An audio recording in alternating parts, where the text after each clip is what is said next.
This radio show is for all of you who speak this language. It's about the rest of America. That's a big word, America. It's easy to forget how much it means. It's a big subject. In case I get something wrong or you have any questions to ask, I wish you'd just phone me up here at CBS. I'd be very glad. Hello? Who's speaking? Who are you? I'm Orson Welles. Okay, you're Orson Welles. I'm one of your listeners. I picked you up on that offer. What can I do for you? Don't read us any lectures about loving our country. That's what you can do. I wasn't going to. Well, don't. I love my country without you telling me to, and so does everybody else. Okay? Okay. And another thing. Yes? What do you mean by saying the show you're doing is only for Americans who talk English? Everybody in America talks English. I've got you there. I was just saying it's easy to forget how much America means when you called up. You say we all love our country, and of course that's true, but do we all love America? Do you realize what America means?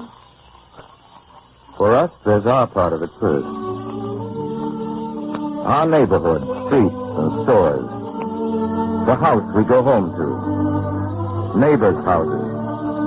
A church. A school. Our precinct. Our state and the other 47. Our new nation, conceived in liberty. Our country, right or wrong. When it's wrong, we'll make it right. What's close to us looks biggest. That's the law of perspective. But there's another law. A natural law that says you see further the higher you stand. And we're growing up. We stand higher. And from where we stand, we see a hemisphere. Ours from pole to pole. America. 2 continents. 1 continent with a canal. Our half of the globe. Our portion of the earth. The New World. Its first name was the New World. The old adventurers from Europe called it that. The name sounds righter now than ever, the New World. Its tenants are Americans. Hello, Americans. Okay? Okay. We, the people of these United Nations of America, now stand together. We ought to know each other better than we do. It's my job to help with the introduction. You've been traveling down there, haven't you? In Latin America, yes, every country. That's why I'm doing this radio series. The first place I went to was Brazil, so that's where we're starting the show. You mean you're broadcasting from Brazil? Oh, by shortwave? No, dramatic license. Hello? Hello? All right, operator, I'll accept the charges. Ladies and gentlemen, this broadcast comes to you by dramatic license from the first place you think of when you think of Brazil. From the loveliest city in our hemisphere. A gorgeous capital with a name that sounds like a music cue, which in this case it is. This broadcast comes to you from Rio de Janeiro.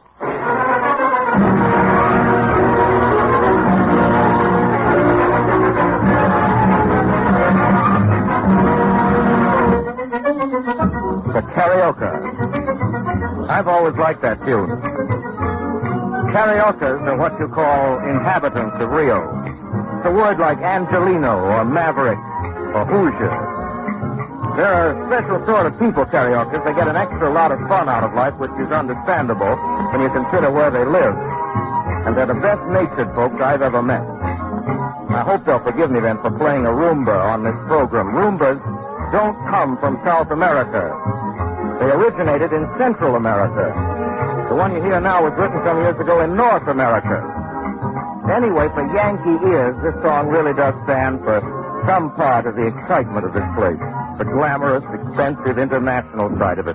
The golden beaches on the Copacabana, the casinos, the smart women and the pretty girls. The side of Rio the karaokes are naturally proudest of. But there's another side of Rio. You hear it? Not a seamy side, not at all.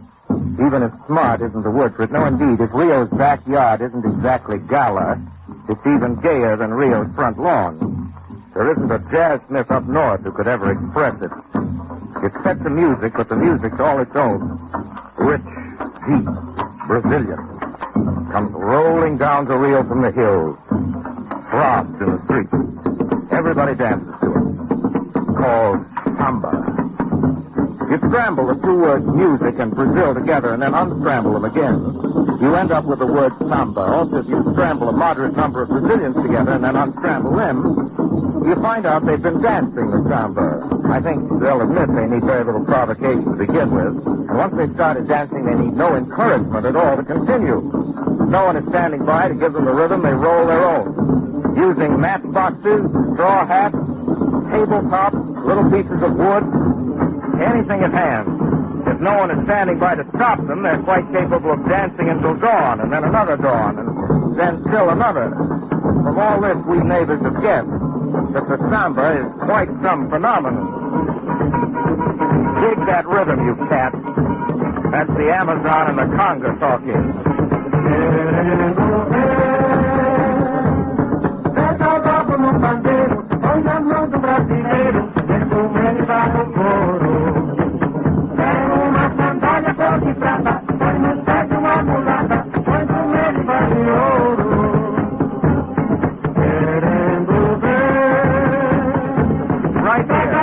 Right here, I'd like to remark that samba, like some wine, doesn't seem to travel very well. Anyway, I've heard sambas up in the States, seen groups of my fellow citizens dancing what they hoped was samba. And from where I stand, which is right in the heart of the samba country, I can tell them now they don't know the half of it.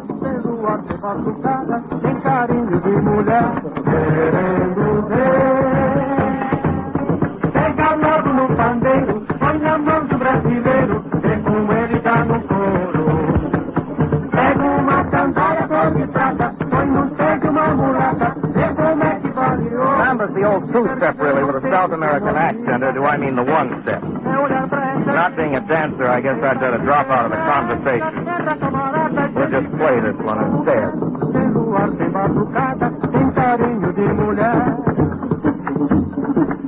You listeners up in North America, try it. Roll up the parlor rug, grab your best girl, and see what you make of it. Kata!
mato, tem gosto de coque, tem samba na gesta, balanganda. Tem a pele morena e o corpo febril dentro do peito do Brasil. Tem cheiro de mato, tem gosto de coque, tem samba na gesta, balanganda.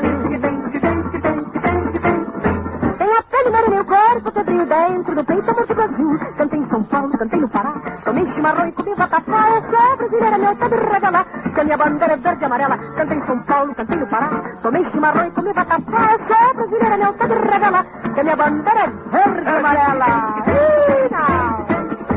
Tem cheiro de mato, tem gosto de coque, tem samba na gista, em balanganda. Tem a pele morena e o corpo febril dentro do peito do Brasil. Eu digo que tenho muamba, que tenho no corpo um cheiro de samba. Só falta pra mim um moreno fagueiro, seja do samba bom brasileiro. E eu digo que tenho muamba, que tenho no corpo um cheiro de samba. Só falta pra mim um moreno fagueiro, que seja do samba bom brasileiro. Tem cheiro de mato, tem gosto de coque, tem samba na gista, em balanganda.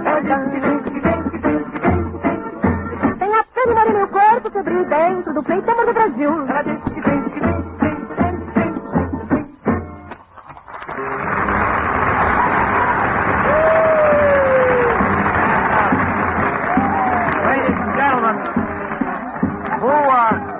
Who do you think is doing the singing?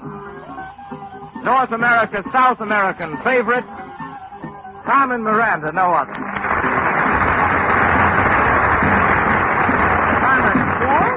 Carmen, for the benefit of our listeners up north who may be trying to dance to this, may I tell them to relax a little bit and just sort of bounce in the knees? Ah, please do, Orson, and tell them to enjoy themselves. I'll enjoy yourself. You know, Orson? Yes, I know. Why don't you sing just a little bit of samba with me? Carmen. You know? I can't sing, no. Look. You just come from Rio. No, I can't. I teach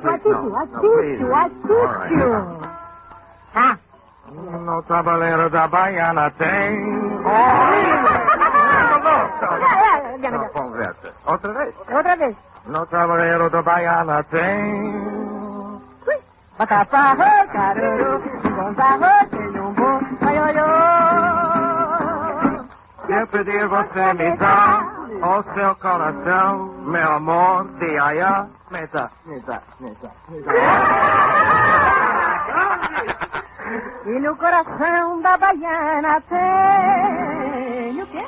Sedução, oi, cantarei, ilusão, oi, candomblé, pra você.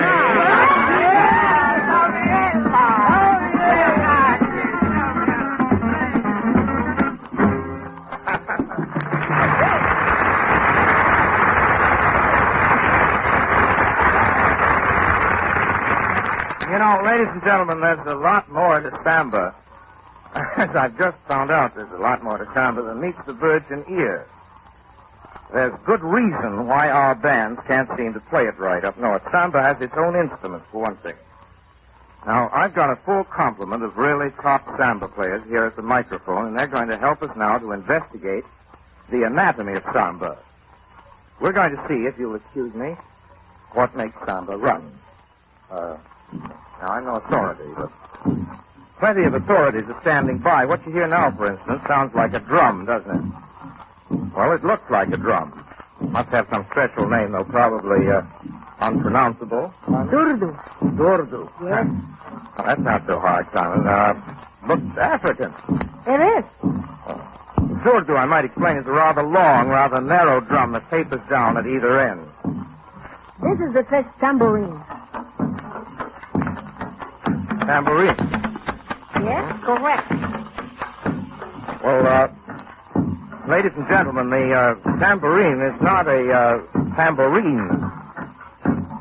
As you can hear, it has no little jangling metal disc. It's square, for one thing, rather small, very crude looking. It's just a rough frame with some kind of hide. That's skin. Cat skin. There's some skin check. Stretch over one side, yes, cat skin. The player beats it with a small stick. The name of the stick doesn't matter. It's just a stick. This is the second tambourine. Ladies and gentlemen, tambourine number 2. And this is important. The second plays a different rhythm from the first. Oh, I was noticing that, Constance. Very complicated, too. It is too complicated? Well, we'll get used to it. Well, the next is the pandero. Pandero. Pandero? Yes, something wrong, Senor Wells? Well, no, Pandero. I was just confused for a minute. It's all right now. Ladies and gentlemen, this instrument, oddly enough, is exactly like our tambourine. Well, that's the way things are. Yes, you're quite right. I ought to say that the pandero, is played with the bare hand, one shaking it, the other beating the rhythm. Now we shall go on, yes? This is the reco-reco. Reco-reco. Yes? Why is it called the reco-reco? Well, because it's the sound it makes it. Because it's the sound it makes. That's a very good reason. The reco-reco is a long block of hard wood with notches in it, and the sound is made by scratching another piece of wood over the notches. You want to say more about the reco-reco? No. That about covers it. All right. Now you hear the ganza. Ganza. The ganza is a longish metal cylinder filled with pebbles or beads or teeth or something. The gentleman here handles it with all the flair of a bartender shaking a cocktail shaker. Now we hear the cuica. What's that, Carmen? Cuica. The cuica. Cuica. Well, this weird sound comes from a drum. However, if you notice, it isn't beaten like a drum. One end is open, and attached to the inside of the hide is a rod. When you yank it back and forth, that's what you hear. There you have it. Rhythm of the samba. To us neighbors, it doesn't sound easy, and it doesn't look easy. But Brazilian babies can beat out samba rhythm before they can talk. And they can dance to the samba rhythm before they can walk. At least that's what I was told, and I believe it.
Here in Rio, that the samba is the soul of Brazil.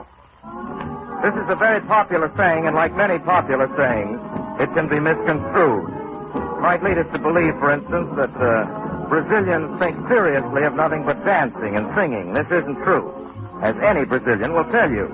That's right, Orson. It is true. Brazil is a big country, a very big country. Indeed it is, and a wonderful one. I like it very much, and every Brazilian likes it very much. I've noticed that, Carmen. Some like the sertões of the north, some like the cattle plains of the south, some like the port cities along the coast, some like the jungles in the interior. But all Brazilians like Brazil, as you say, Carmen, very much. There's a lot to like. There's a lot to tell.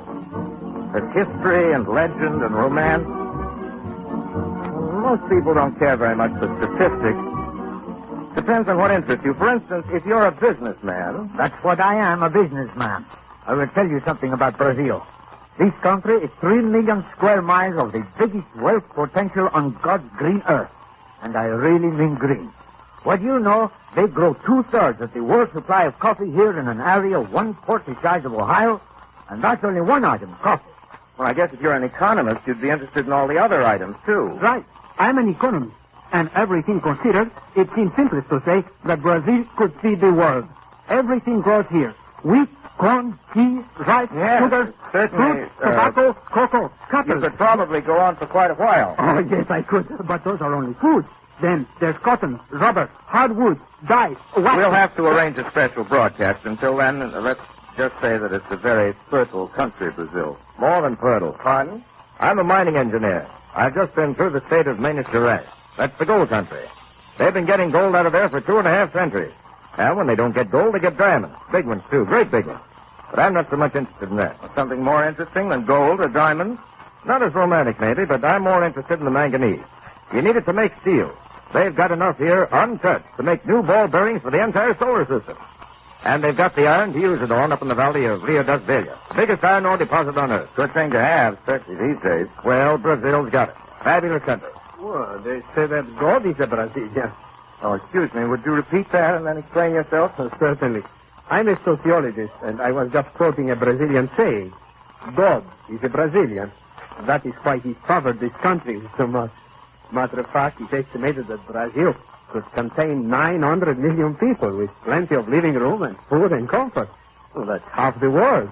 Only about 45 million here now. But where would all the extra ones fit? You can't send them into the jungle. No, sir, you're absolutely right. You can't send them into this jungle. There's nothing like it.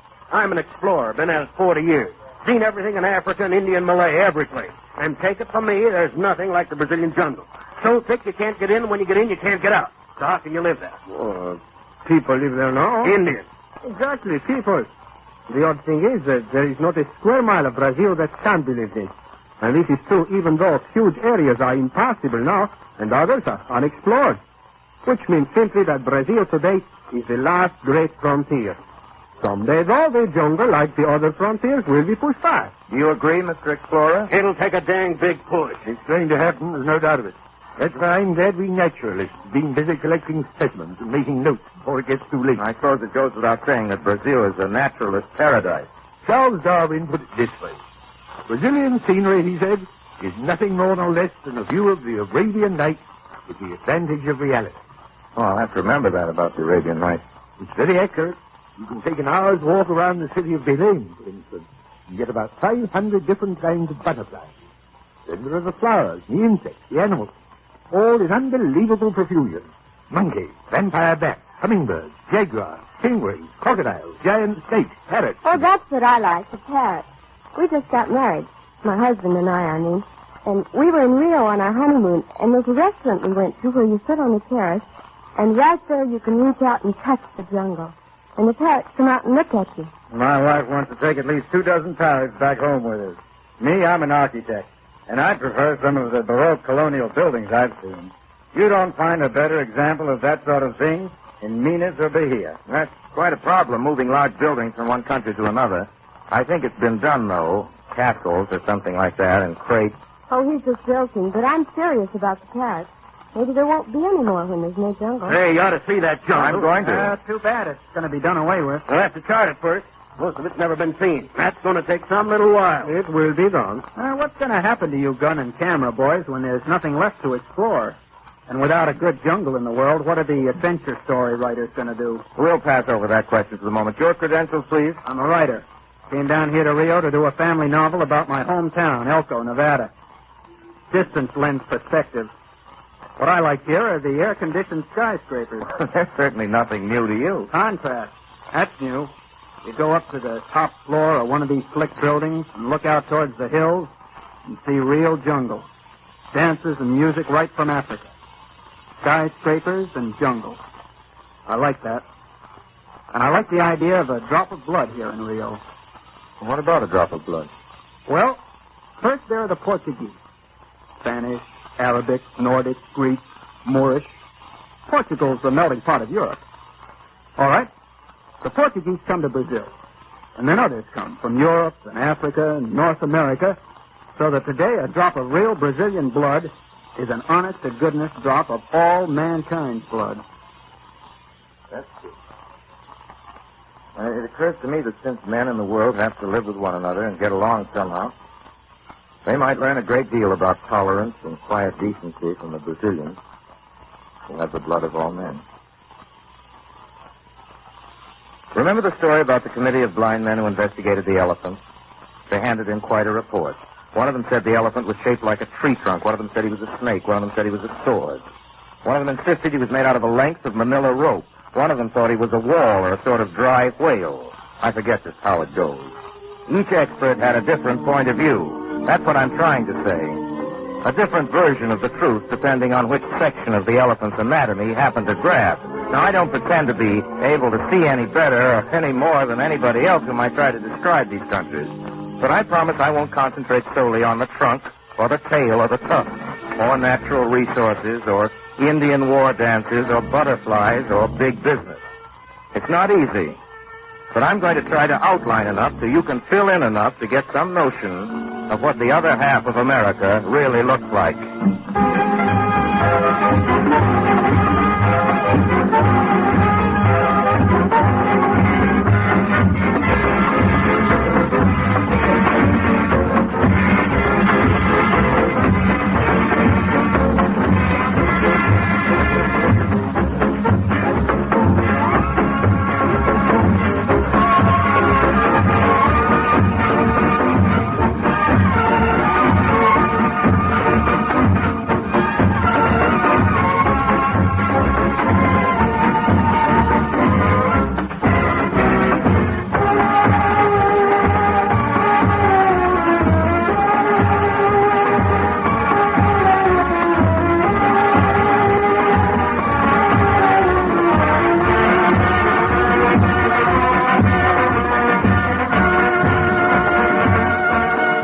Pardon me, Senor Wells, but we must go now. This plane is waiting. Oh, that's right. Thanks. And excuse me, everybody. I've got to get out of the airport. This week we're flying the Andes. Tomorrow, by special dramatic license, we'll be in Cochabamba. From there on to La Paz and Lake Titicaca on the Altiplano. Then the Northwest, Cusco and Quito and Bogota. Next week we'll tell you about it. The Andes deserve more than one broadcast, but I'm afraid we're in a hurry and we've got a lot to tell. For now, I'd like to thank the fine Brazilian musicians who brought us their authentic music on tonight's broadcast.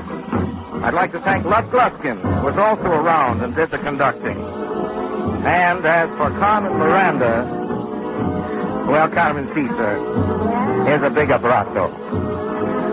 Thank you very much, Osman. Hasta luego. Hasta luego, Carmen. Hasta luego. Hasta luego, todo mundo. Good night, Americans.